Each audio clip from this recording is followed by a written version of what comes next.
যারা যুক্ত তারা জেলে যাক, তাদের যাবজ্জীবন হোক, আরও কিছু হোক, আমরা তো কোনো আপত্তি নেই, আমরা এসব করি না। সনাতনীদের শরীরে এসব রক্ত নেই।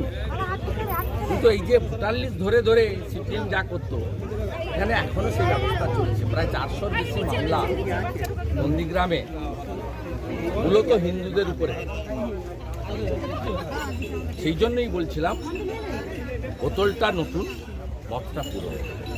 আর অত্যন্ত পরিতাপের বিষয় যে শহীদদের উপরে দাঁড়িয়ে সিঙ্গুর তো ফ্লপ আন্দোলন, টাটাকে তাড়ানোটা কোনো আন্দোলন নয়, কারোর সমর্থন ছিল না, আমরাও যুক্ত হই। নন্দীগ্রামে যেটা হয়েছে তার সুফল বর্তমান শাসকরা পেয়েছে।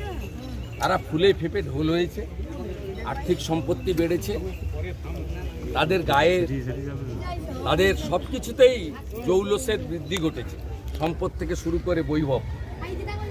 নন্দীগ্রামের মিসিং পরিবারদের যেমন অভয়া আজকে ডেথ সার্টিফিকেট পাচ্ছে না 8 মাস ধরে, বোন অভয়া।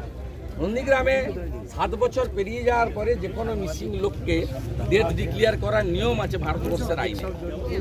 আগে সিআরপিসি, বর্তমান বিএনএস। তো আমাদের হাইকোর্ট করে তাদের আদায় করে দিতে হয়েছে। এগুলো না হলেই ভালো হতো।